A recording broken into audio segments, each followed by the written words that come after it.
Amén. Vamos a seguir escudriñando la palabra. Hoy empezamos el capítulo 13, ¿sí?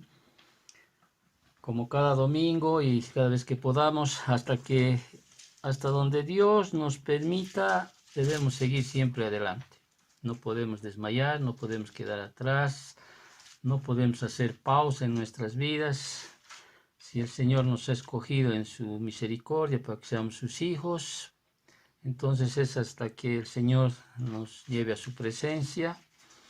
Y pues hoy domingo no es motivo para que no podamos aprender de su palabra. No hay, tenemos un medio, el cual hoy estamos aprovechándolo de muy buena manera.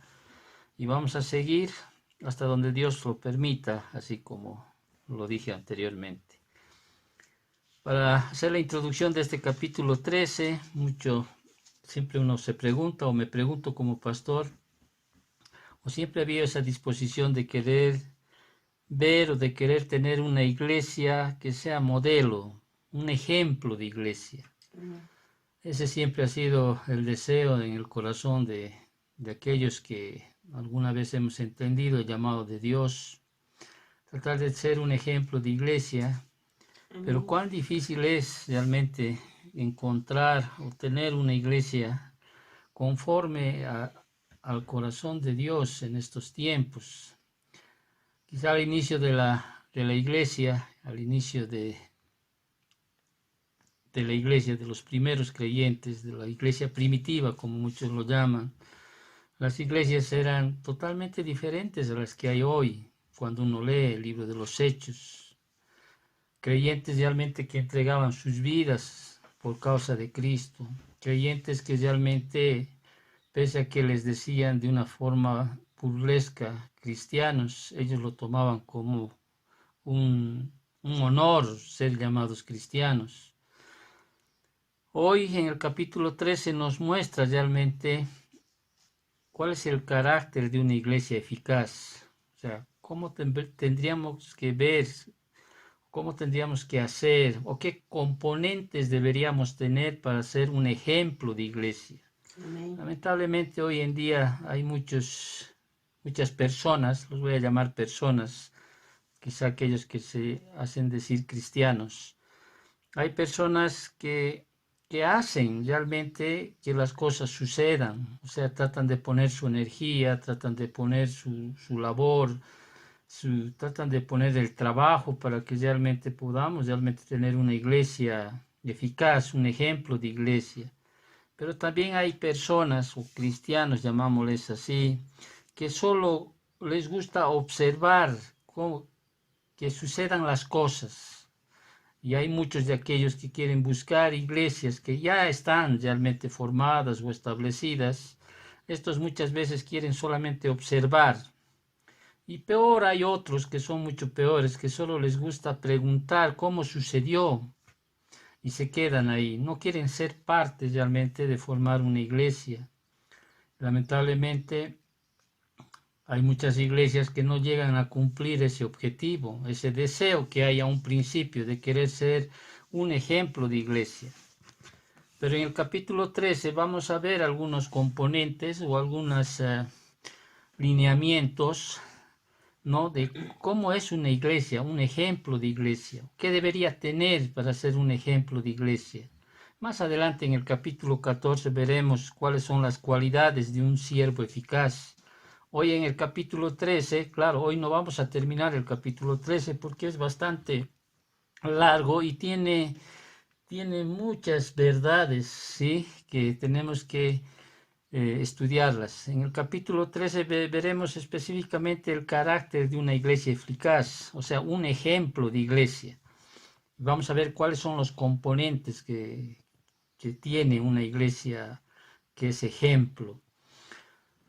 Entonces ya habíamos desarrollado el capítulo 11, 12, ¿no? Y hoy entramos al 13, reitero. En el capítulo 11 menciono esto porque ahí es donde vimos la iglesia en Antioquía, en el capítulo 11, cómo esta iglesia creció realmente dramáticamente bajo el componente o bajo el liderazgo de Bernabé y Saulo. creció tan grande esta iglesia, ¿sí? Y es ahí donde vimos en el capítulo 11 que fue ahí donde el nombre de cristiano se dio por primera vez a los seguidores de Cristo. Y reitero, aunque era un término burlón, los creyentes en ese tiempo lo usaron como una insignia de honor. O sea, era un honor que les llamen cristianos o seguidores de Cristo. Y gran parte de la iglesia en Antioquía, en el capítulo 11, habíamos dicho que era una iglesia gentil. Ahí mostraron su amor por los hermanos judíos al enviarles, ¿qué cosa? Un alivio contra el hambre que había profetizado, ¿se acuerdan? Un profeta que iba a haber hambre. Entonces, los hermanos de la iglesia gentil de Antioquía reunieron algunos donativos para poder paliar el hambre que iba a venir en esa hambruna. Esta iglesia de Antioquía realmente tenía líderes y una congregación que estaban llenas del Espíritu Santo, estaban sumisas al Espíritu Santo, eran obedientes al Espíritu Santo. O sea, en otras palabras, dependían por completo del Espíritu Santo. Y esto hace que Él active todas las fases posteriores a las que se van a dar, porque de ahí va a nacer, a expandirse todo el Evangelio al resto de Roma, podríamos decir así, hasta lo último de la tierra. Entonces, uno podría decir qué caracteriza, o uno podría preguntar qué caracteriza una iglesia llena del Espíritu. Y una iglesia que es llena del Espíritu es aquella en que sus miembros caminan en obediencia a la voluntad de Dios. Eso es lo que caracteriza. Ahora, ¿y dónde está la voluntad de Dios? ¿Dónde encuentro la voluntad de Dios? ¿O qué es la voluntad de Dios? Y la voluntad de Dios se revela ¿dónde? En su palabra. Entonces, uno tiene que estar tremendamente comprometida con la palabra del Señor, porque es allí donde vas a encontrar la voluntad de Dios. Ahora, no basta conocer con la voluntad de Dios si tú no la obedeces. Entonces, cuando uno obedece la voluntad de Dios que está plasmada en su palabra, esa sí es una iglesia llena del Espíritu Santo. Y de la misma manera, o sea, haciéndolo, personificándole a uno mismo, también es así. Cuando tú obedeces su palabra, ¿sí? Conforme a su voluntad, entonces quiere decir que estás pues llena del Espíritu Santo. Por eso en Efesios capítulo 5, ¿no es cierto? Hay un mandato que dice, antes sed llenos del Espíritu Santo, y hace una comparación, o podríamos de alguna manera comparar con Colosenses capítulo 3, ahí es donde se revela que la llenura del Espíritu Santo es tener la palabra que mora en abundancia, dice, en vuestros corazones. Por eso es que nosotros cada domingo o cada que podemos tenemos que aprender la palabra del Señor. Y para aquello Dios ha dado, dice, dones, regalos a la iglesia. Y uno de los regalos de este tiempo es que Dios ha dado evangelistas y pastores y maestros. O sea, son dos. Evangelistas, por un lado, que proclaman el Evangelio, y pastores y maestros, que es uno solo, no son divididos, pastores y maestros otros, ¿no? Pastores y maestros que de alguna manera pedagógicamente puedan hacer que los creyentes, la congregación, puedan entender la palabra. Porque esta palabra sí ya tiene varios años escritas, pero sin embargo tiene que haber ese don, esa unción de pastor, ¿sí? Maestro, para que puedan de alguna manera comprender lo que se está diciendo en ese tiempo y poder entender en este tiempo. Entonces, para poder entender la palabra del Señor, algo que tienes que tú pedirle al Señor mientras vayamos estudiando el libro de los Hechos es que Dios te muestre principios. Quizá no pueda decirlo yo aquí cuando leemos un versículo, pero sé que el Señor tiene principios que quizá hoy no lo digo, hoy no lo expreso, hoy no lo deduzco, pero tú puedes pedirle al Señor que saque principios que puedan de alguna manera edificar tu vida. Entonces, en el capítulo 1 vimos la iglesia en Antioquía, una iglesia realmente que dependía por completo del Espíritu Santo, ¿no es cierto? Y en el capítulo 12 hay como una pausa, podríamos decir así, ¿no? Y ahí vimos de la anterior semana, 3 razones para no pelear contra Dios. Y vale repetir esto. ¿Por qué? Porque Dios ya ha trazado sus propósitos. Dios dice que es el que edifica la iglesia y no va a haber ningún poder externo ni interno que pueda poner un alto a los propósitos de Dios. Por eso habíamos dicho que no se puede contender con el poder de Dios. Dios lo que ha establecido en su palabra lo va a hacer. O sea, ya está escrito todo. Entonces nadie puede contender contra el poder del Omnipotente, no se puede contender contra el poder de Dios. Y habíamos dicho también que no se puede evitar su castigo, no se puede evitar el castigo de Dios. Tenemos que entender que todos aquellos que quieran oponerse al poder de Dios, a los propósitos de Dios, un día Dios va a pagar. O sea, Él dice en su palabra, mía es la venganza, yo pagaré. Él dice en su palabra que no va a haber nadie que pueda burlarse de Dios. O sea, no existe nadie que pueda burlarse del Señor. Él va a pagar a cada uno conforme a sus hechos. Y también habíamos visto que no se puede frustrar los propósitos de Dios. De ninguna manera, nadie va a frustrar, nadie va a poner un alto a los propósitos que Dios ya ha establecido. Y ese es el caso que a partir de la iglesia que se formó en Antioquía, ¿sí? Dios ha escogido a hombres, a un liderazgo conforme a sus propósitos, un liderazgo que tenga cualidades de un verdadero liderazgo espiritual, para que después ellos puedan asumir un ministerio espiritual y de ahí puedan ellos, después más allá, cumplir una misión espiritual. Y obviamente a través de este liderazgo espiritual, teniendo un ministerio espiritual, va a cumplir una misión espiritual, va a venir siempre una oposición espiritual, una pelea. Siempre hay pelea cuando tú vas a predicar el evangelio, ¿sí? Pero siempre tienes que entender que los propósitos de Dios, ¿sí?, se van a dar. Por eso va a venir una victoria espiritual. En otras palabras, lo que acabo de decir es lo siguiente, que una congregación, un ejemplo de iglesia, una iglesia eficaz, tenía 5 componentes que nos muestra el capítulo 13. ¿Cuáles son esos 5 componentes? Líderes espirituales, un ministerio espiritual.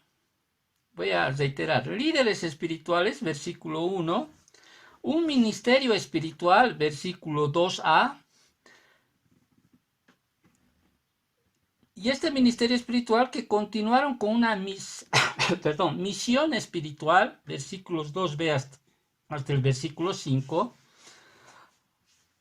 oposición espiritual, versículos 6 al 8 y el versículo 13, y van a experimentar una victoria espiritual, versículos del 9 al 12. Entonces, hasta el capítulo 12 habíamos visto o habíamos hecho énfasis en el estado o habíamos estado enfocados en el ministerio de Pedro, si te has dado cuenta. A partir del capítulo 13 hasta el capítulo 28 ya se va a enfocar más en el ministerio de Pablo. Entonces, el capítulo 13 empieza entonces con el primer viaje misionero de Pablo. Y vámonos directamente, ¿cuáles son esos componentes que esta congregación ejemplar tenía? Número 1, tenía líderes espirituales. Versículo 1, si tú me acompañas allá en tu Biblia, el versículo 1 dice así, y lo voy a leer para luego desarrollar. Había entonces, dice, en la iglesia que estaba en Antioquía, profetas y maestros, Bernabé, Simón el que se llamaba Níger, Lucio de Cirene, Manaén el que se había criado junto con Herodes el tetrarca y Saulo.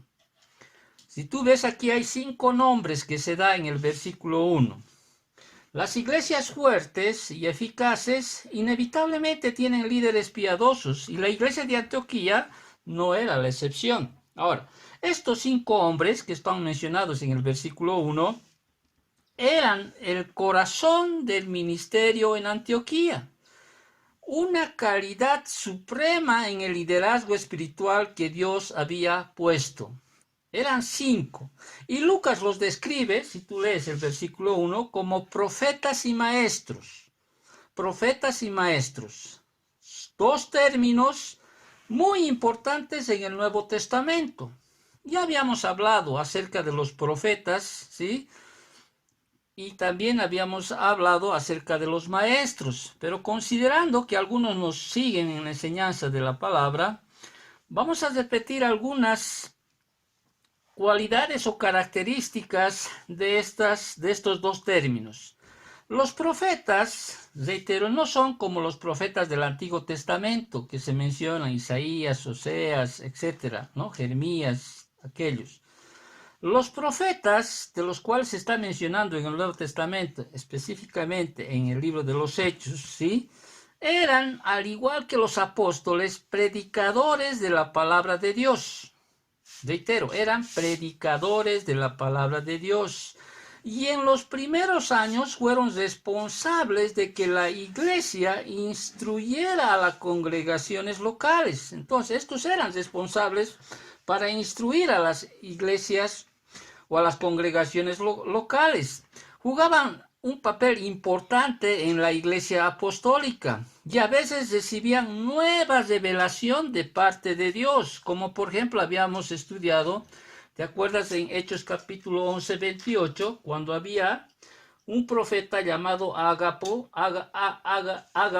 y decía, que daba por entender, dice por el Espíritu, que vendría una gran hambre en toda la tierra habitada, la cual sucedió en el tiempo de Claudio.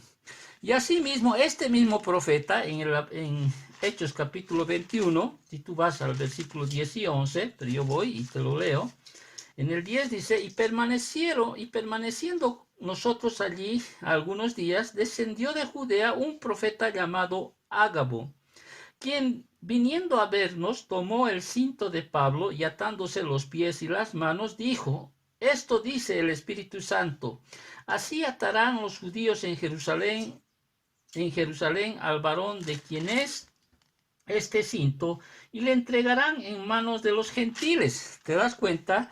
En este tiempo, este profeta estaba profetizando, ¿sí?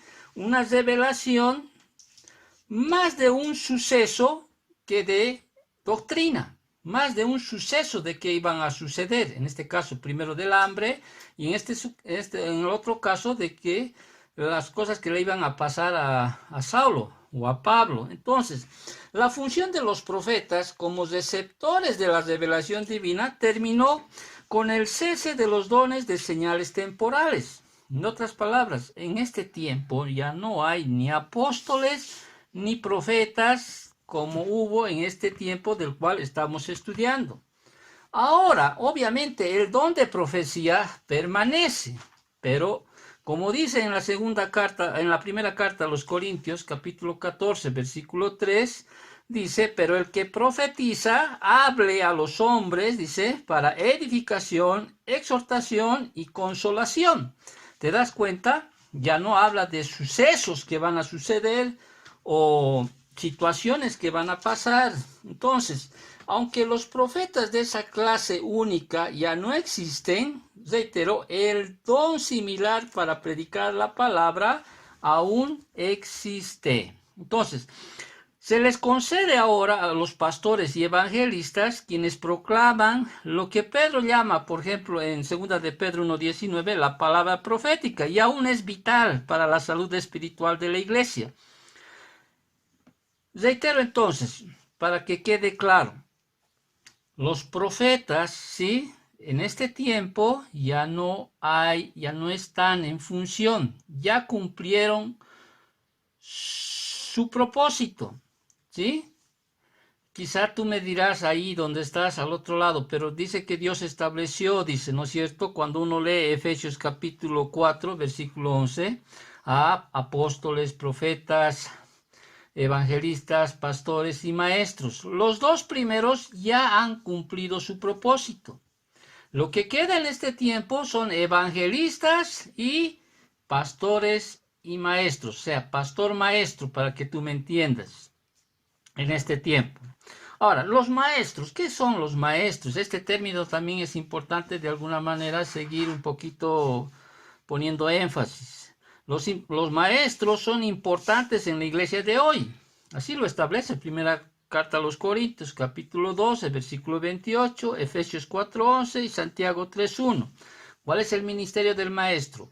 Su ministerio es el proporcionar a otros una clara comprensión de la verdad bíblica. Reitero, su ministerio o el ministerio del maestro es proporcionar a otros una clara comprensión de la verdad bíblica. De hecho, hace más énfasis en la pedagogía que en la proclamación. Entonces, ya dicho esto, estos líderes espirituales, ¿sí?, a los cuales se hace mención en el capítulo 13, dice, eran profetas y maestros. Ahora, Antioquía tenía 5 hombres que eran tanto predicadores como maestros de la palabra de Dios. ¿Quiénes eran estos 5 que menciona? Y ahí tenemos 5 nombres, dice, y empieza con Bernabé, ¿sí? De Bernabé ya conocemos mucho, digo, porque ya has mencionado, por ejemplo, en Hechos capítulo 4, versículo 36, este era un levita de la isla de Chipre, un hombre realmente dadivoso. ¿Te acuerdas que él vendió sus propiedades para poder sustentar a la iglesia primitiva, podríamos decir así? Un hombre que tenía un corazón desprendido de las cosas materiales. En realidad su nombre de nacimiento era José, pero los apóstoles lo llamaron Bernabé porque significa hijo de consolación, que era una adecuada descripción para este hombre que era tierno y amoroso. Entonces Bernabé, realmente, cuando uno ya habíamos estudiado también que Bernabé había, por ejemplo, convencido a los creyentes en Jerusalén de que puedan aceptarlo a Pablo, ¿no? A Saulo, porque había un conocimiento de quién era Pablo, o sea, quién era Saulo en ese tiempo, pero Bernabé interpuso sus buenos oficios, podríamos llamarlo así, para que la iglesia en Jerusalén pueda aceptar a Saulo o a Pablo. También habíamos visto cómo Bernabé había sido enviado, ¿no?, a investigar los rumores de que los gentiles habían sido salvos en Antioquía. ¿Te acuerdas cuando Bernabé va allá y, y, y luego de estar allá, viendo que había una iglesia gentil que había nacido, se fue en busca de Saulo, ¿no? Y fue una búsqueda, como habíamos explicado la anterior semana, exhaustiva, y trajo a Saulo, ¿para qué? Para involucrarlo en el ministerio allá en Antioquía. Y más adelante, junto con Saulo, llevó también, habíamos dicho que habían llevado las contribuciones que habían reunido la iglesia gentil, o sea, la iglesia de Antioquía, para el alivio de la iglesia de los hermanos que estaban en Jerusalén, una iglesia judía. Entonces, de Bernabé también vamos a ir conociendo un poco más adelante. También hace mención aquí a tres hermanos creyentes, o sea, 3 discípulos del Señor, que es Simón, Lucio y Manaén. De estos 3, poco se sabe de estos 3 varones, de estos 3 siervos del Señor. Poco se sabe. De Simón, la observación que hace Lucas acá en el versículo 1, de que a Simón se le llamaba Niger. Ahora, muchos, por el significado de esta palabra Níger, que significa negro, podrían suponer, o muchos suponen, que era un hombre de tez oscura, africano o ambas cosas. Más allá no se sabe nada. De Lucio, que es uno que también es mencionado dentro de los 5, se lo identifica con la ciudad de Cirene, dice en el versículo 1, que está en el norte de África. Ahora, muchos atribuyen que este Lucio es aquel que Pablo está saludando en Romanos capítulo 16, versículo 21. Pero no hay ninguna evidencia para identificarlo a él, ¿sí?, que que se trate de él, no hay evidencia. Así como, por ejemplo, muchos dicen que Simón, este Simón que había dicho anteriormente, era aquel que había ayudado a llevar la cruz de Cristo. ¿Te acuerdas que hubo uno que le ayudó a llevar? Simón de Cirene. Pero tampoco hay una evidencia clara de que permita de que sea este varón. No hay tampoco una evidencia, así que no podríamos poner énfasis en aquello, simplemente lo que se menciona en el capítulo 1. Un poco más de información tenemos el de Manaén, porque aquí Lucas en el versículo 1 narra que era un noble que era noble debido a que se había, dice, criado junto a Herodes el tetrarca. Junto a Herodes el tetrarca, imagínate tú, Herodes Antipas, el Herodes de los evangelios, ese Herodes que se burló de nuestro Señor, se había criado, dice, junto con él.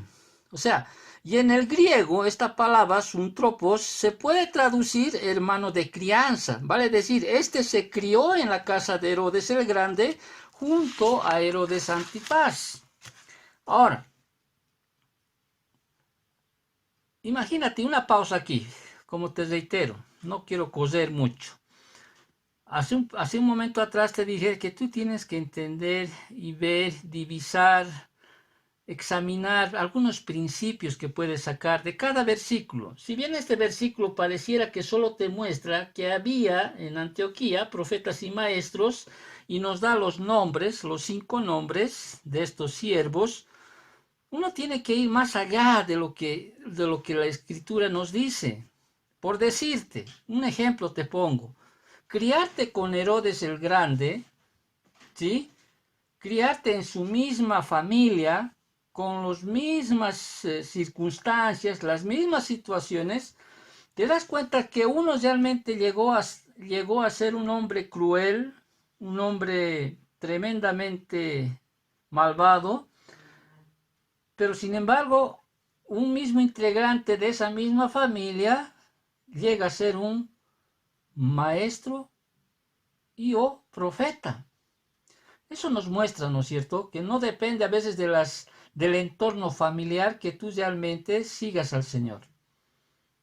Eso puede mostrarnos un principio que, aún teniendo los mismos padres, la misma madre, el mismo padre, los mismos hermanos, ¿sí?, la decisión de uno, sí, por el Señor es personal. ¿Me estás entendiendo? Hubiera querido que esté en la verdad a veces, ¿no? Pero es personal. Entonces, y hay un quinto nombre que resalta, de cual no necesita presentación, que es Saulo, ¿no es cierto? Y vamos a conocerlo más a Saulo a partir del capítulo 13 hasta el capítulo 28. Porque por este personaje, este prominente apóstol, por medio de sus incansables esfuerzos, el evangelio se va a extender por todo el mundo gentil. Estos eran realmente los pastores que dirigían el rebaño en Antioquía. Vaya, qué calidad de liderazgo espiritual, ¿no? Obviamente que nos muestra un primer componente de un ejemplo de iglesia, un liderazgo espiritual conforme, sí, a los principios del Señor, con las cualidades y las características que Dios exige, tanto en la primera carta de Timoteo como en Tito, ¿no es cierto? Ahí nos da todas las características que debe tener, en este caso, un pastor. Ahora, ¿pero qué me muestra en este versículo 1? Viendo estos 5 nombres. Si tú te das cuenta, vemos a un judío que era un fariseo de fariseos, que era Pablo. Vemos a un Bernabé, que era de un otro lugar, de un otro contexto social, de otro contexto familiar. Vemos a uno que se había criado realmente con un tetrarca. Quizás si haríamos énfasis de que si realmente fuera este otro varón un hombre de color, ¿no? O sea, a Simón. O sea, fíjate, los 5 realmente, ¿qué hacen? Trabajan con humildad, los 5 están ahí en esa iglesia, pero realmente coordinando una labor con un solo propósito: ministrar al Señor, cumplir los propósitos de Dios. Tiene que haber una humildad tal que los 5 puedan engranar y trabajar en las cosas del Señor. Amén. Cada uno tiene un contexto muy distinto del cual están viniendo. Pablo era muy distinto de Manaén, muy distinto de Lucio, de Simón. Entre ellos había un contorno social, cultural, familiar, llámele cualquiera, pero ambos están, los 5 están ahí puestos como un liderazgo espiritual, ¿sí? Que van a trabajar en unidad. Entonces, para que realmente haya una iglesia ejemplo, ¿sí? Debemos que aprender a trabajar en humildad, no importando de qué contexto venga uno o el otro. Hay un principio entonces que no podemos dejar pasar por alto. Entonces, una iglesia ejemplar, ¿sí? Viene primero a través de tener ¿qué cosa? Líderes espirituales, ¿sí? Líderes espirituales que prediquen la palabra y que enseñen la palabra. Prediquen la palabra y enseñen la palabra. Y hay un segundo componente que debe tener una iglesia ejemplar, ¿sí? Que estos líderes espirituales también tengan un ministerio espiritual, no un ministerio donde se haga énfasis a situaciones o eventos que sean más carnales, podríamos decir así, sino un ministerio espiritual. La responsabilidad de pastores espirituales es el ministerio espiritual. Estos realmente se dedicaron, como dice en Hechos capítulo 6, versículo 4, ¿a qué? A la oración y al ministerio de la palabra. No estaban ellos sujetos a hacer actividades, programas superficiales, programas donde se busque solamente el crecimiento numérico en una iglesia, sino realmente ellos tenían un ministerio espiritual. Por eso dice en el versículo 2a, que es el versículo que tomamos como referencia, dice, ministrando estos ¿a quién? A la congregación, no, dice, ministrando estos al Señor y ayunando, dice. Entonces, cuando realmente entiendes de que eres un líder espiritual, tienes una posición en la iglesia espiritual, todo lo que tú haces no es para con la congregación, es para con el Señor. O sea, Amén. es como te diría, para que tú me entiendas, si yo te estoy enseñando la palabra, sí, mi enfoque tiene que ser que yo estoy ministrando antes de enseñar a la Grey, antes de enseñar al hermano, obviamente que se le está haciendo, pero lo estoy haciendo como para el Señor, o sea, estoy ministrando al Señor, o sea, no sé si me estás entendiendo al otro lado, porque ministrar, ¿sí? ¿No? Implica acá que estoy sirviendo, estoy desempeñando una labor, ¿sí? Pero lo estoy haciendo para el Señor, para el Señor. Entonces, los líderes de la iglesia ahí en Antioquía desempeñaban fielmente el oficio al que Dios los había llamado y cumplían con su ministerio. Servir es un papel de liderazgo en la iglesia y se debe ver como un acto de ¿qué? De adoración a Dios. Amén. De adoración a Dios. Entonces, tal servicio consiste en ¿qué? En ofrecer, dice, sacrificios espirituales. ¿Sí? Sacrificios espirituales que incluyen obviamente la oración, la supervisión del rebaño, el estudio de la palabra, la preparación y la enseñanza de la palabra. Entonces, la administración de los 5, reitero, como dice el versículo 2a, o sea, la primera parte del versículo 2, no era a la congregación, dice, sino al Señor. O sea, es importante entender que Dios es la audiencia para todo ministerio espiritual. Amén. ¿Te das dando cuenta? Entonces, en implicación y en principio quiero decirte, hermano, que estás al otro lado de la línea.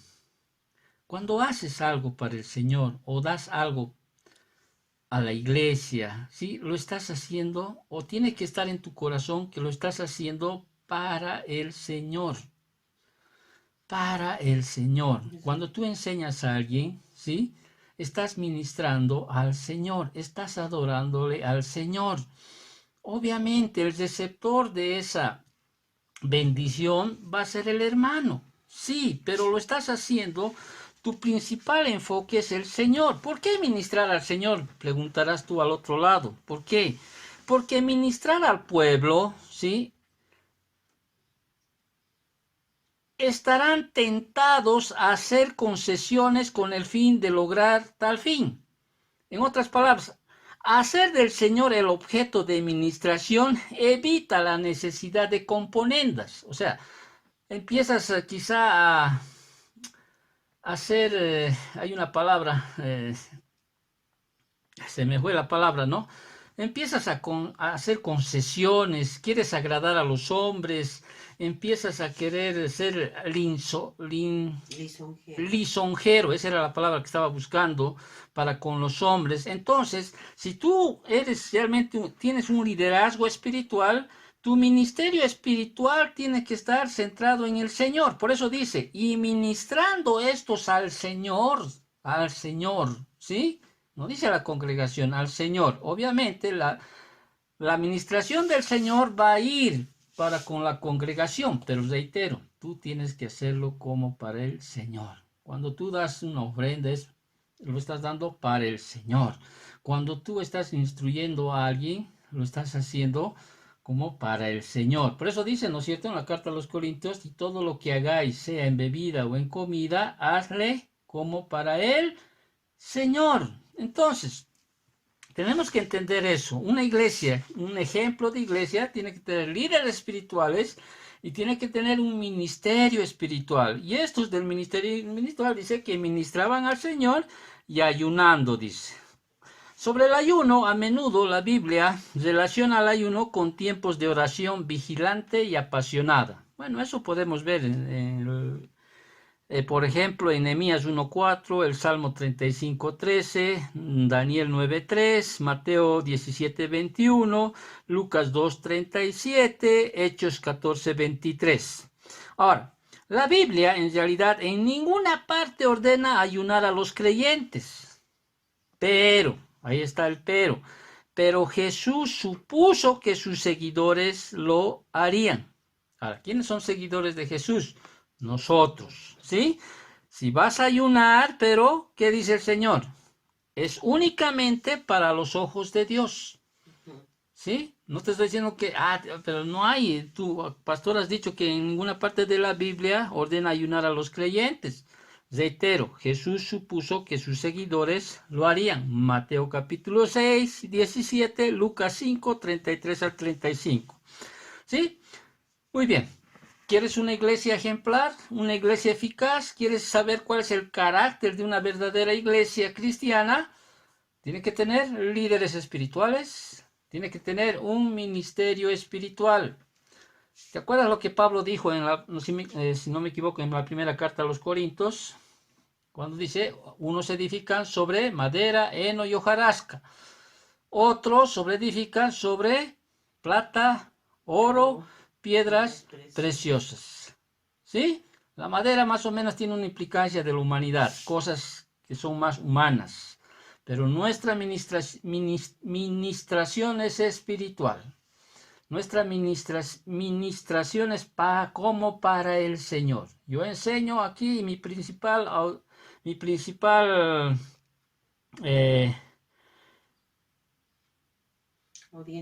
audiencia es mi Señor. Lo hago como para el Señor. Amén. Muy bien.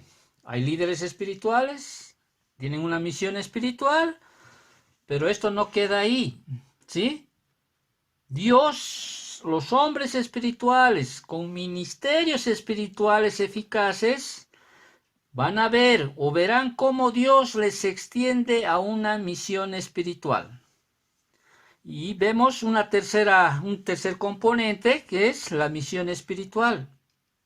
Y para aquello, si Dios te da una misión, haciendo un alto antes de ir versículo por versículo, si Dios te da una misión, sé obediente al llamado de Dios en tu vida. Eso Cueste lo que cueste. es cierto. A veces uno se pregunta cuando está en este tiempo, Exacto. ¿habrá valido la pena? Dicen, ¿no? O piensan que ya lo han hecho. ¿Habrá valido todo lo que he dejado atrás, todo lo que he hecho atrás? Y quiero decirte con creces, Dios no es deudor de nada. Amén. Dios va a pagar todo lo que tú has hecho. Y le preguntaron al Señor, Pedro y sus discípulos le preguntaron al Señor en un momento. Dios les respondió. Muy bien, hay una misión espiritual por cumplir.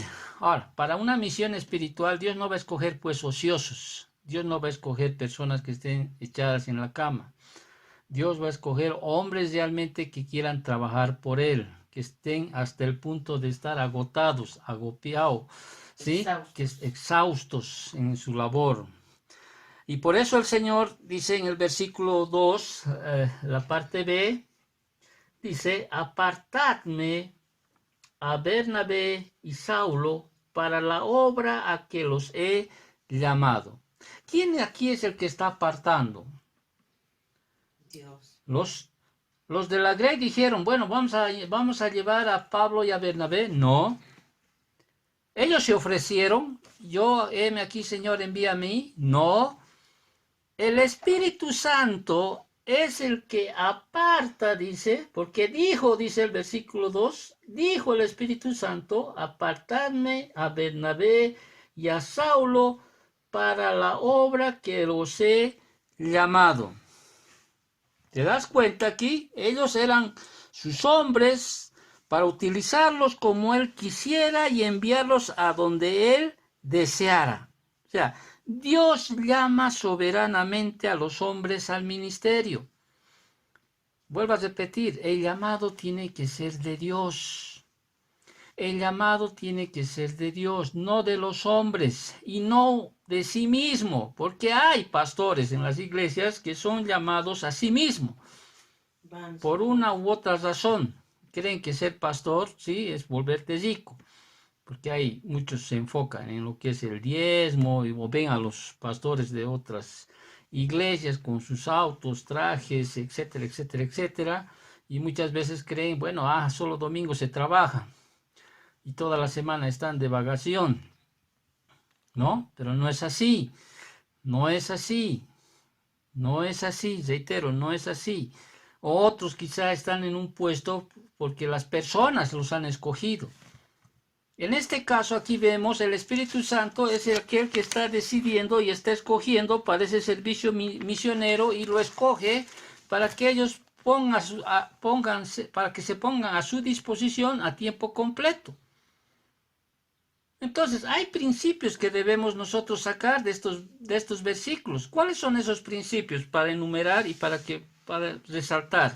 Primero, Él, o sea, cuando digo Él, Dios escoge para más ministración a quienes ya le están sirviendo de manera activa. Dios elige a hombres experimentados y probados para una misión. Pablo y Bernabé no estaban ociosos en Antioquía, ellos ya habían estado proclamando, estaban predicando la palabra, estaban enseñando la palabra. ¿Te acuerdas en el capítulo 11? ¿Sí? Ellos ya estaban. Entonces, como ellos ya estaban sirviéndole de manera activa, entonces Dios les coge para más ministración. ¿Sí? Si en lo poco has sido fiel, como dice su palabra, en lo mucho te pondré. También hay otro principio que resalta hasta el momento, es que Dios llama soberanamente a los hombres al ministerio. Dios dice, apartarme. O sea, el Espíritu Santo dice apartarme a Saulo y a Bernabé. Él no escogió ni a Manaén, no escogió ni a Lucio, ni a Simón, sino él escogió a Pablo y a Bernabé, a Saulo y a Bernabé. Ahora, ¿cómo lo escogió? Y no, el texto no nos dice cómo revela, cómo el Espíritu Santo notificó el mandato a la iglesia. No nos dice el texto. Sin embargo, es de suponer que habló por medio de uno de los profetas. Y también lo que podemos entender es que la iglesia respondió, ¿sí?, a ese llamado, inmediatamente, instantáneamente dijeron que sí. Entonces, en ese tiempo, o sea, podemos entender que Dios, el Espíritu Santo, o sea, escogió a Pablo y Bernabé, pudo ser por medio de un profeta, que creemos que así fue, no con una voz audible o quizá en una visión, sino a través de un profeta. Pero lo que aquí implica es la respuesta que tuvo la iglesia de Antioquía para dejarlos partir, para dejarlos salir, ¿sí?, a estos dos siervos que Dios había escogido. Entonces el Espíritu Santo demandó lo mejor de la iglesia, y Antioquía, o sea, la iglesia de Antioquía, ¿qué hizo? Proveyó tanto a Saulo como a Bernabé. Versículo 3, leemos, dice, entonces, dice, habiendo ayunado y orado, les impusieron las manos y los despidieron.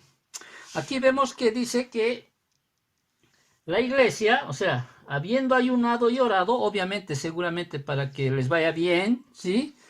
Seguramente para que sin duda, para que tuvieran éxito en su ministerio, tanto Saulo y Bernabé, pues ellos oraron, ayunaron, pidieron a Dios y les impusieron manos, dice. Ahora, aquí voy a hacer énfasis porque hay mucha confusión en cuanto a esto, porque tú has debido ver en algún momento de tu vida cristiana, bueno, me pasó a mí, no sé si a ti, que a veces lo que hacen en muchos lugares es que te imponen manos para hacerte notar de que ahora vas a recibir al Espíritu Santo. No sé si te ha pasado, o también para ordenarte como pastor, o para ordenarte en el liderazgo, te imponen manos. Pero no fue la que los concedió el Espíritu Santo a Saulo y Bernabé, ni que les ordenó para el ministerio. ¿Por qué?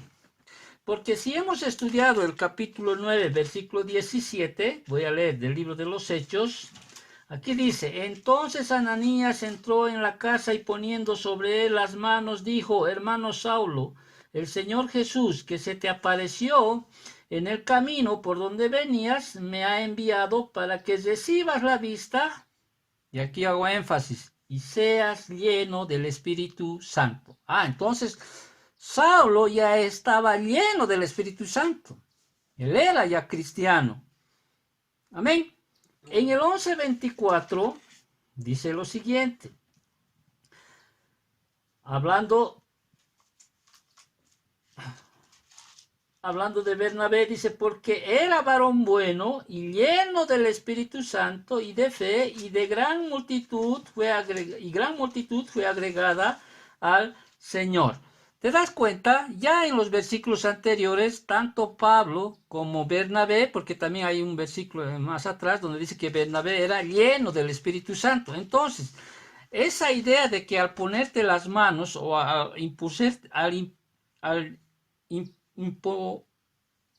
imponerte las manos para que recibas la llenura del Espíritu Santo, no es dado. ¿Por qué? Porque Pablo y Bernabé ya eran llenos del Espíritu Santo. O para que se les ordene en un ministerio, ¿sí? Tampoco es dado. ¿Por qué? Porque en el capítulo 11 ya habíamos visto, y más adelante atrás, Pablo y Bernabé ya servían al Señor, o sea, ya tenían un ministerio en el Señor.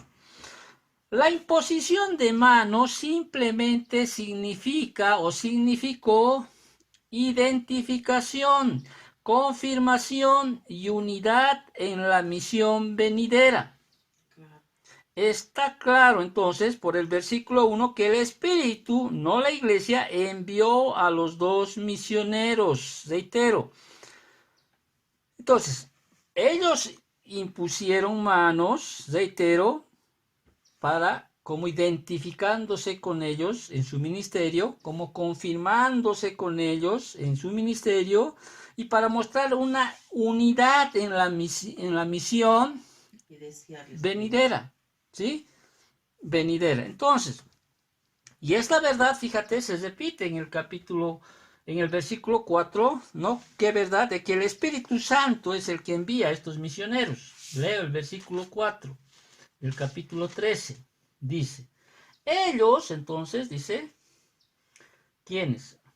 Pablo y Bernabé.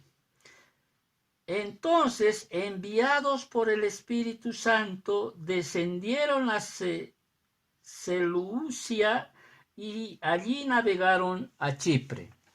Amén. Entonces, los despidieron. ¿Qué significa los despidieron? Los dejaron ir, los liberaron, les dijeron, vayan.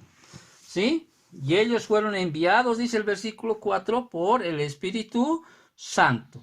Entonces, Pablo y Bernabé, dejando Antioquía para comenzar la misión, dice, descendieron ¿a dónde? A Seleucia, dice. Ahora, ¿dónde es Seleucia? Bueno, no vamos a hablar mucho de geografía. Sin embargo, algunos datos podríamos manifestar sobre este lugar, ¿no? Estaba situado a 25 kilómetros de distancia, cerca de la desembocadura del río Orontes. Esta población servía como el puerto de Antioquía y después de llegar a la ciudad, dice, abordaron un barco donde navegaron ¿a dónde? A Chipre. Ahora, Chipre era la tercera isla más grande en el Mediterráneo, después de Cilicia y de Cerdeña. En los tiempos del Nuevo Testamento, sus dos ciudades principales eran Salamina, que era el principal puerto y centro comercial, y el otro era Pafos, que era la capital. Ahora, la pregunta aquí podría ser mejor dada. ¿Por qué comenzar su alcance misionero en Chipre? ¿Por qué comenzar en Chipre? Y hay algunas razones que se podría dar. ¿Por qué comenzar en Chipre? Ahí en Hechos 4:36 vimos que Chipre era la patria natal ¿de quién? De Bernabé. Y por tanto ya era un territorio conocido. O sea, empezaron por un lugar donde por un territorio donde ya conocieron. Además, estaba cerca ¿de dónde? De Antioquía. Solamente para ese tiempo probablemente era entre 2 días de viaje. Y Chipre tenía especialmente una gran población judía. Ahora, si hay algo que hay que destacar de Pablo o de Saulo, es que siempre llevaba el evangelio primeramente a los judíos y después se centraba en los gentiles. Por eso la misma Biblia establece primeramente al judío, ¿no? Después a los demás. Entonces, en el versículo 5 dice así, y llegados a Salamina, anunciaban ¿qué cosa? La palabra de Dios, en donde en las sinagogas de los judíos tenían también a Juan de ayudante. Y aquí ya se menciona a Juan, ¿no? A Juan Marcos, podríamos llamarlo así. Ahora, Salamina era el puerto principal. Predicar el evangelio primero a los judíos, reitero, fue siempre costumbre de Pablo en sus viajes misioneros. Y ahí en Salamina había varias sinagogas.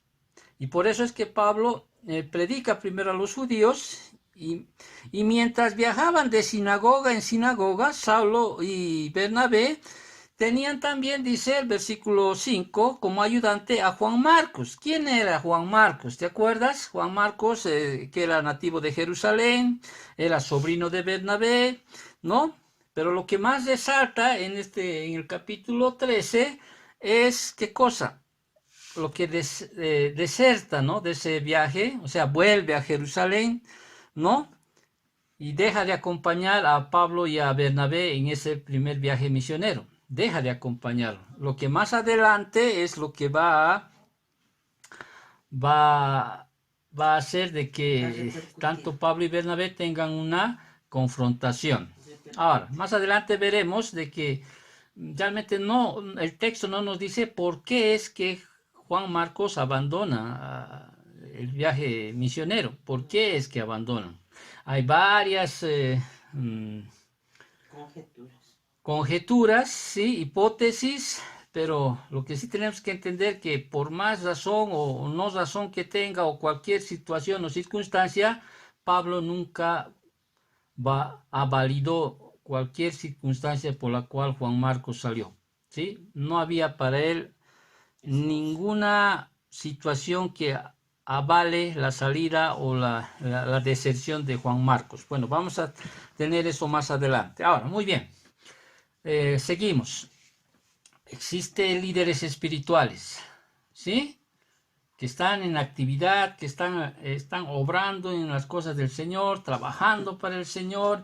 Ellos han entendido que su ministerio espiritual, sí, primero tiene que ser para el Señor. Por eso ellos ministraban al Señor. Es como cuando tú traes tu ofrenda, dice, ¿no? En la primera carta a los Corintios, o en la segunda, capítulo 8, primero darte al Señor, dice. ¿Sí? Antes de traer tu ofrenda, darte al Señor, entrégate al Señor, después entrégate al liderazgo de la iglesia y después trae tu ofrenda para el Señor. Entonces, hay un liderazgo espiritual, ¿sí? Activo, que está trabajando para el Señor, ¿sí? Pero fundamentado en una misión espiritual que ministre al Señor, que realmente obre para el Señor, trabaje para el Señor, ¿sí? Y ahí es donde Dios le va a dar una mayor misión, ¿sí? En su ministerio. Esa misión puede hacer que Dios te mande aquí, allá o donde Él te diga, y lo único que uno tiene que hacer es obedecer a ese llamado, porque ese llamado viene de Dios, ¿sí? Y va a permanecer hasta lo último. Ahora, si hay esos tres componentes en una iglesia eficaz, líderes espirituales, un ministerio espiritual, una misión espiritual, no dudes que va a haber un componente, ¿sí? Que forma parte de una iglesia ejemplar, de una iglesia eficaz. ¿Cuál es ese otro componente? La oposición espiritual. La oposición espiritual. Entonces, cuando los creyentes tratan de llevar adelante los propósitos de Dios, y esto apréndete en tu cabeza, es inevitable la oposición satánica. Es inevitable. Versículos 6, 8 y 13. Dice el versículo 6, ahí ves. Aquí el equipo misionero había ya atravesado toda la isla, desde Salamina en la esquina noreste hasta Pafos en la costa sureste, dice versículo 6. Y habiendo atravesado toda la isla hasta Pafos, hallaron a cierto mago, falso profeta, judío llamado Bar Jesús. Ahora, esta región de Pafos realmente era una región donde era una de las, donde había un gran festival ahí en Chipre en honor a Afrodita. ¿Sí? Era afrodisíaca esa festividad. De hecho, celebraban 3 días, los primeros 3 días de primavera, y realmente era una celebración muy, pero muy pagana, ¿sí? Griega. Y era una celebración era una ciudad, en otras palabras, plagada de inmoralidad, Pafos. Entonces, ahí pero dice que hallaron a cierto mago. Ahora, ya habíamos hablado también sobre este término, mago, ¿sí? O magos. Y no necesariamente tiene una connotación maligna.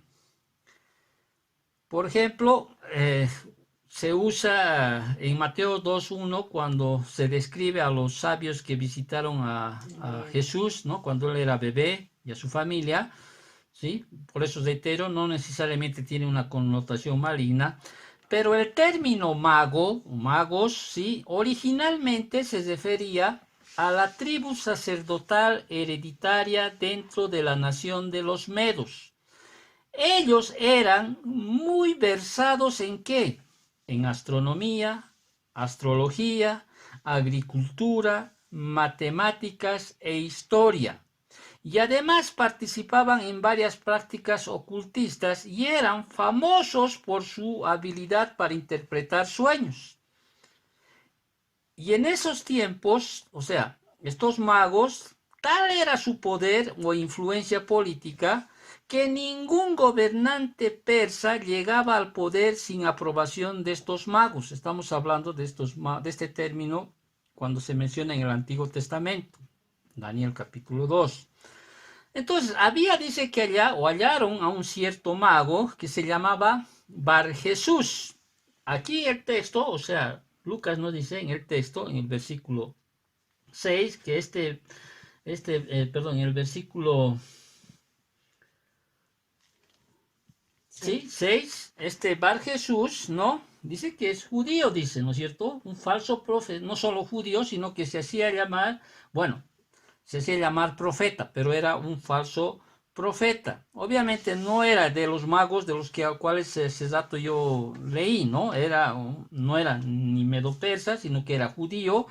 Entonces, y al igual, ¿te acuerdas que Simón el mago, al cual Pedro lo enfrentó, ¿no? Se trataba de un engañador que daba uso maligno a su conocimiento. Ahora, Bar Jesús no solo era mago, dice aquí Lucas, lo describe como un falso profeta. ¿Y saben cuál es lo irónico? Lo irónico es que su nombre significa hijo de salvación.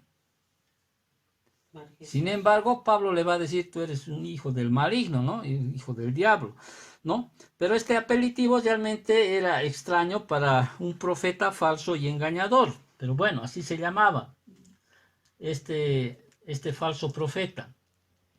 En el versículo 7 dice así, porque estaba con Bar Jesús, dice que estaba con el precónsul Sergio Paulo, varón prudente, llamando a Bernabé y a Saulo, deseaba oír la palabra de Dios. Muy bien, entonces aquí había un gobernador romano de Chipre que era Sergio Paulo, a quien Lucas describe como un varón prudente. Ahora, dice este varón, quizá, no nos dice el texto, quizá tenía interés de nuevas filosofías o creencias religiosas, quizá tenía interés en el judaísmo, pero quizá le pareció aprender más de la fe judía por parte de Saulo y Bernabé. En consecuencia, hace llamar a Bernabé y a Saulo y deseaba oír, dice, la palabra de Dios. Y en el versículo 8, ahí vemos, asustado por la posibilidad de que Sergio Paulo se convirtiera, y obviamente, y de la consecuente pérdida de su posición, Bar Jesús, o sea, este falso profeta, ¿qué hacía? Versículo 8. Pero les resistía, dice Elimas, el mago, pues así se traduce su nombre, procurando apartar de la fe al procónsul. Entonces, Bar Jesús también tenía, ahí dice, un sobrenombre, que es Elimas. Ahora, Elimas era un hombre que era más conocido por la corte de Sergio Paulo. Y la nota, o sea, de paréntesis así que Lucas hace en cuanto dice, pues así se traduce su nombre, no significa que Elimas se traduzca Bar Jesús. En lugar de eso, Elimas era, al parecer, una transliteración griega de una palabra árabe para mago. ¿Ok? Entonces, al llevar el evangelio, es una guerra, habíamos dicho, abierta contra las fuerzas infernales, y Saulo y Bernabé empezaron a luchar contra Bar Jesús por el alma de Sergio Paulo. Y es así que esto nos muestra que hay una oposición satánica. Hay alguien que se está oponiendo, y en este caso el ente o el agente que resiste a la predicación del evangelio es este falso profeta, es este judío, ¿sí? Este mago, ¿no? Que empieza a resistir, pero resistir al punto que más adelante Saulo le va, fijándote a los ojos, le va a decir que este está lleno de toda maldad y de todo engaño. Pero bueno, seguimos ahorita en la oposición satánica. Y me voy a saltar al versículo 13. ¿Por qué? Porque el versículo 13, ¿sí? Si bien la oposición satánica viene a través de entes también enviados por Satanás, ¿no? O utilizados por Satanás, a veces la oposición satánica también se manifiesta al tratar de descarrilar de la misión a algún siervo del Señor. Si te das cuenta en el versículo 13, leo el versículo 13, habiendo zarpado, dice, de Pafos, Pablo y sus compañeros arribaron a Perge de Panfilia, pero Juan, o sea, Juan Marcos, apartándose de ellos, volvió a Jerusalén. Entonces, para que me entiendas, tal vez estoy siendo muy académico aquí, para que me entiendas, la oposición satánica no siempre será cuando alguien se opone y te hace guerra y te hace lucha cuando tú estás predicando la palabra. sino también a veces la oposición satánica se manifiesta, ¿sí? Cuando el enemigo, o sea, saca algún miembro de la iglesia, ¿sí? Lo descarrila, podríamos decir así, en este caso por un tiempo, porque entendemos que más adelante Juan Marcos, ¿sí? Vuelve al servicio del Señor, ¿no es cierto? De hecho, Pablo mismo le dice, traedme a Timoteo, ¿no? A Timoteo le dice, traedme a Marcos, ¿no? Porque me es útil aquí, o sea, pero a veces el enemigo hace que alguien deserte, que alguien salga a veces de la iglesia, que alguien sea absorbido, ¿sí? Utilizando quizá el mundo, quizá utilizando todavía algunas cosas como los deseos de la carne, de los ojos, la vanagloria de la vida, qué sé yo, o sea, las maquinaciones del enemigo son tan amplias, ¿sí? Que uno es difícil de identificar una sola, entonces hace de que por alguna circunstancia pueda arrebatar a alguien, ¿sí? De dentro del ministerio en el cual está dado. Ahora, Juan Marcos no se sabe, reitero, no está claro por qué Juan Marcos se apartó de ellos y volvió a Jerusalén. Algunos dicen que se asustó viajar por las peligrosas montañas de Panfilia, porque era una región infectada de ladrones, como lo dice 2 de Corintios 11:26. Otros dicen que se resistió porque Pablo tomara el dominio sobre su tío que era Bernabé. Algunos dicen que desaprobaba el énfasis de Pablo en predicar el evangelio a los gentiles. Otros dicen que tenía miedo a la persecución. Reitero, no se sabe exactamente cuál fue la razón por la cual Juan Marcos abandonó, pero hay algo que sí es claro, que cualquiera que fuera la razón, Pablo no la consideró válida, como dice Hechos 15:38, no la consideró válida, porque no hay excusas para dejar la obra del Señor. No hay ninguna excusa, dice, pero a Pablo no le parecía, dice, bien llevar consigo al que se había apartado de ellos desde Panfilia y no había ido con ellos a la obra. Eso dice en Hechos 15:38, que más adelante lo vamos a estudiar si Dios lo quiere. Entonces, lo que tenemos que entender que a veces la oposición satánica viene a través de la disensión, o sea, el enemigo pone en las personas de la iglesia disensión. Yo no estoy de acuerdo con lo que dice el pastor, yo no estoy de acuerdo con su modo de pensar en lo que dice el pastor, yo no estoy de acuerdo con este hermano, yo no estoy de acuerdo con esta hermana. Entonces, a veces dejamos que el enemigo entre, ¿sí?, en nuestro pensamiento, en nuestra mente, dejamos que haya disensión. Eso va a traer división muchas veces, ¿no? Va a debilitar la iglesia, ¿sí? Y va a haber una desunión interna, ¿sí? Que de alguna manera va a repercutir en la obra que el Señor ha establecido, ¿no? Entonces hay una oposición que siempre se va a dar, pero hay algo que sí tenemos que entender. Yo lo entiendo como pastor, que Dios tiene control de todo, ¿sí? Que Dios establece, aún por nuestros errores, aún Dios por las cosas que hayamos decidido, ¿sí? Dios en su soberanía, Él ya tiene control absolutamente de todo. Pero hay algo que es consciente y es algo que usted tiene que entender. Siempre va a haber oposición diabólica cuando se trata de hacer las cosas del Señor. Pero hay una última componente para una iglesia ejemplar o eficaz, y es una seguridad que tenemos en el Señor. Siempre va a haber victoria espiritual. Amén. Versículos 9 al 12. No dudes de que el Señor, sí, nunca va a ser derrotado. Ya hemos hablado en el capítulo 12. Es de necios contender contra el omnipotente. No puedes tú parar el poder de Dios. No puedes tú frenar los propósitos de Dios. Va a haber siempre victoria espiritual. Entonces la batalla por el alma aquí de Sergio Paulo alcanzó ahora un punto culminante. Saulo dice, de quien Lucas observa aquí, que también se le conocía con el nombre romano de Pablo, se había cansado de la interferencia del mago. Por eso dice en el versículo 8, fíjate, 9. versículo 8. Pero les resistía Elimas, el mago, pues así se traduce su nombre, procurando apartar de la fe al precónsul. Obviamente no quería perder su posición. Al procónsul. ¿Sí? Entonces dice, ahí está, versículo 9, y voy a leer hasta el 10.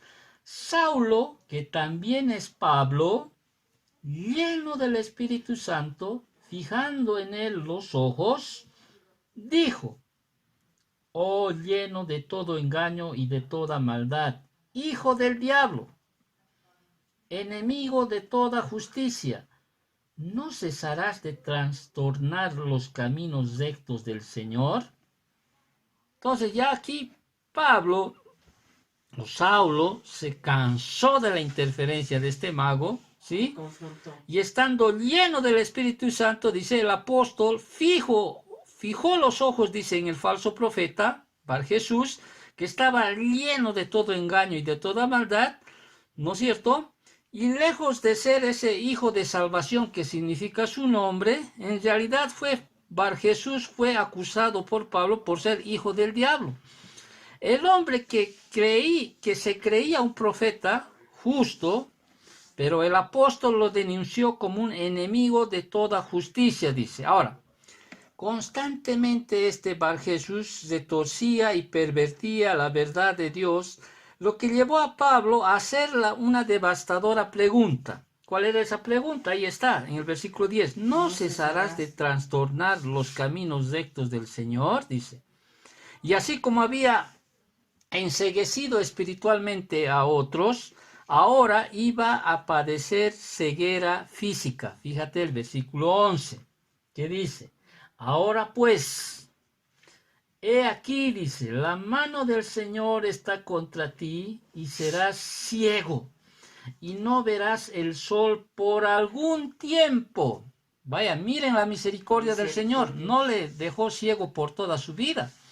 La misericordia de Dios, ¿sí?, es que él iba a quedar ciego por algún tiempo. Ahora, obviamente, él podía seguir toda su vida ciego espiritual, pero quizá en la misericordia de Dios, él podría recuperar no solo la vista física, sino la vista espiritual, ¿sí? E inmediatamente, dice, cayeron sobre él oscuridad y tinieblas. Y andando alrededor buscaba quien le condujese de la mano. ¿Te das cuenta? La justicia de Dios, ¿sí? Siempre está ahí, ¿no es cierto? Y en el versículo 12, este emisario de Satanás había sido vencido y acallado, y ahora Pablo y Bernabé, ¿qué estaban? Estaban a punto de ganar la batalla por el alma de Sergio Paulo. Y dice, entonces, dice el procónsul, viendo lo que había sucedido, creyó, dice, maravillado, ¿de qué? Del milagro que vio, de lo que se quedó ciego Bar Jesús.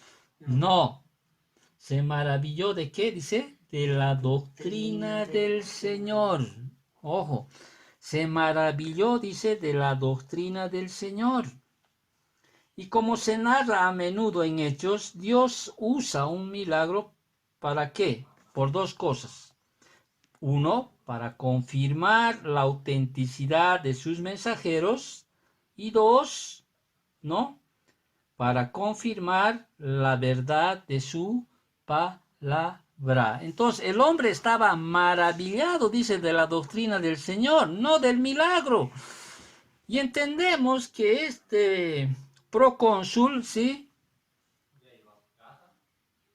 creyó en el Señor, ¿sí? Y hay datos históricos que dan certeza de aquello, que este señor pasó a ser un discípulo más del Señor, un hombre de eminencia. Ahora, no era casualidad que Bar Jesús esté al lado de un procónsul, porque entendemos que el enemigo siempre trata de incrustarse en autoridades de liderazgo nacional elevados, porque para él es más fácil mover masas. O sea, no es casualidad que estaba aquello. Entonces, la iglesia en Antioquía representa con toda razón un ejemplo de una iglesia eficaz. Una iglesia eficaz tiene estos 5 componentes: un liderazgo espiritual, un ministerio espiritual, una misión espiritual que va a traer oposición espiritual, pero el final va a ser una victoria espiritual. Oremos para terminar. Gracias, bendito Dios, por tu palabra. Señor, gracias porque tú nos muestras a través de tu palabra que tú, Señor, siempre estás al cuidado de tu iglesia. Tú edificas tu iglesia, dice tu palabra. Permítenos, Señor, ser parte de aquel propósito que tienes. Y que de aquí a un tiempo, Señor, o cuando tú así lo determines, si está en tu prerrogativa, en tu soberanía, Señor, podamos realmente, Señor, llegar a formar una iglesia, Señor, conforme a tu palabra, bendito Padre. Sin embargo, Señor, también nos apropiamos esto, no solo como iglesia, sino personalmente, y queremos ser, Señor, esos líderes, Señor, espirituales, papito, que tengan realmente, solamente se manejen en un ministerio espiritual, que no busquemos cosas humanas, actividades vacías, huecas, sino, Señor, te pedimos que nos pongas delante, Señor, una misión mucho más grande, espiritual, si así tú lo permites, bendito Dios. Entendemos, Señor, que y a través de este tiempo que ya estamos en tus caminos, Señor, hemos tenido mucha oposición satánica, bendito Dios. Pero entendemos también que tú has sido soberano en aquellas decisiones. Y, Señor, tú eres la que estableces en la situación en la cual estamos. Sin embargo, Señor, entendemos que hay muchos, Señor, por quizá desparramados, Padre, en los cuales tú vas a poder seguir trabajando a través de ellos, y pues queremos, Señor, siempre al estar en tu presencia, ser victoriosos, bendito Dios. Gracias, papito Dios, por todo, que bendice a mis hermanos que están al otro lado, escuchando, aprendiendo de tu palabra, que esta semana sea una semana, Señor, en la cual podamos seguir dependiendo de ti y obedeciendo, Señor, a cualquier mandato que tú nos das, Padre Santo. Gracias, papito Dios, bendice cualquier dádiva, cualquier ofrenda, bendice esta semana, líbranos de todo mal, de toda tentación. Te agradecemos por todo en nombre de Cristo Jesús. Amén.